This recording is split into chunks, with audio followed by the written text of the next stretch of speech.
हाथ खड़ा करो और पायलट साहब को दिखाओ कि आज इस बार हमने सुमित मल्होत्रा को असेंबली में भेज रहे हैं।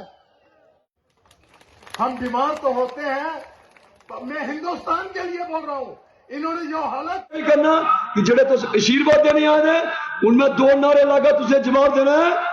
जोरदार जवाब इन्ना होना चाहिए। मुझे पता चली है कि आज मेरे नौजवान साथी मन बनाई देगी बदलाव और ये रहना।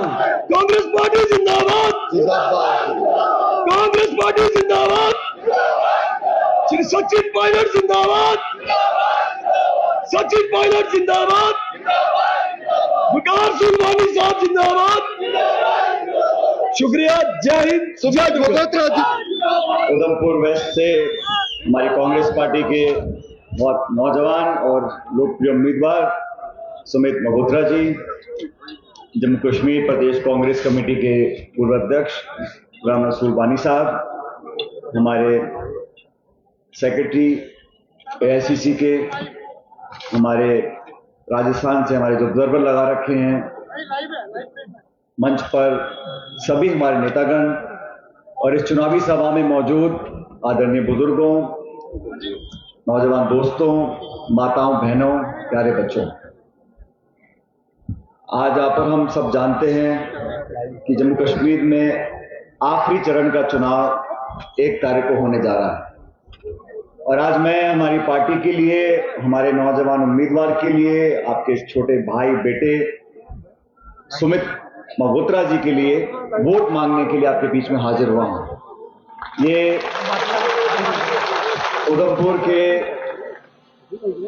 नौजवानों की आवाज को बुलंद करने के लिए, जम्मू कश्मीर के लोगों की भलाई के लिए सालों से संघर्ष कर रहे हैं। और मैं धन्यवाद देना चाहता हूं कांग्रेस पार्टी का और विशेष रूप से राहुल गांधी जी का कि उन्होंने एक नौजवान को मौका दिया है आपके यहाँ से चुनाव लड़ने के लिए।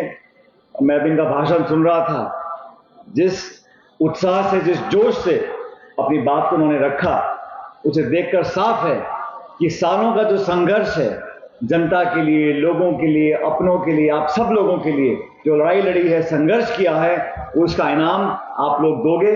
और 1 तारीख को हाथ के निशान पर बटन दबाकर आप सुमित जी को विधानसभा भेजेंगे, ऐसा मुझे पूरा विश्वास है। साथियों, अभी वानी साहब भाषण दे रहे थे, बाकी लोग बातें कर रहे थे, और मुझसे बेहतर आप लोग जानते हो कि इस सूबे में, जम्मू कश्मीर में पिछले 10 साल से क्या हुआ, क्या नहीं हुआ। अभी लोकसभा के चुनाव हुए, 4 जून को परिणाम आए,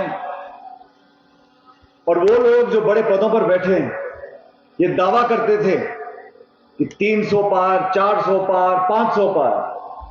देश की जनता ने उनको आईना दिखाया और लोकसभा के अंदर आज बैसाखियों पर बैठकर उन्होंने सरकार बनाई है। दिल्ली के अंदर जनता ने बता दिया कि आप घमंड और अहंकार से राज नहीं कर सकते, आप तानाशाही तरीके से राज नहीं कर सकते, आप संविधान में छेड़छाड़ करने की बात बोलकर लोगों का मन नहीं जीत सकते, आप 2 करोड़ रोजगार हर साल देने का वादा कर कर, नोटबंदी कर कर, लोगों के साथ खिलवाड़ कर कर, उनकी भावनाओं से खेलकर, मजहब और जुबान के नाम पर लोगों को बांटकर आप वोट नहीं ले सकते।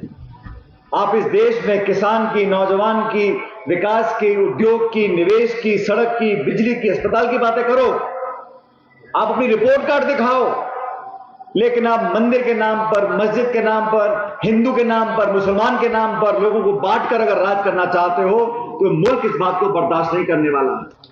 मैं तो धन्यवाद देना चाहता हूं माननीय सुप्रीम कोर्ट का। सुप्रीम कोर्ट का आदेश था, सरकार को सख्त शब्दों में कहा कि आपको जम्मू कश्मीर में चुनाव कराने पड़ेंगे 30 सितंबर से पहले पहले, तब जाके सरकार ने मजबूर यहां चुनाव कराया। नहीं तो उनको जमहूरियत में विश्वास नहीं है।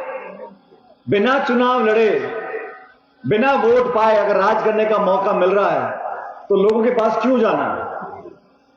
आपने यहां गवर्नर्स रूल लगा रखा है, आप पिछले पर्दे के पीछे से राज कर रहे हो।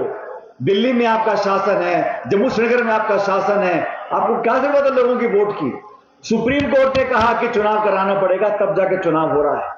और इस चुनाव में अब तक जो 2 फेज की पोलिंग हुई है उसे देखकर बिल्कुल साफ हो गया कि जम्मू कश्मीर के लोगों ने मन बनाया है कि कांग्रेस और अलायंस की सरकार यहां बनने जा रही है। जब सरकार बनेगी और उम्मीदवार भी आपके अलायंस का होगा, तब आपके क्षेत्र में विकास हो सकता है।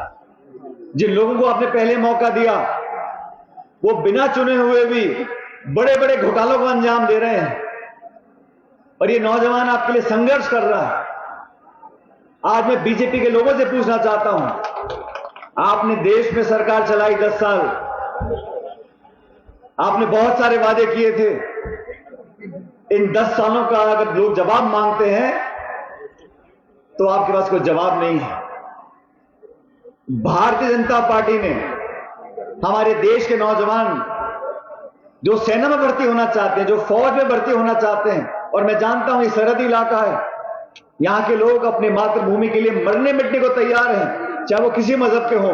उन लोगों के लिए आपने फौज में घुसने के दरवाजे बंद कर दिए। आप अग्निवीर वाली योजना लेकर आ गए। ये अग्निवीर की योजना क्या है?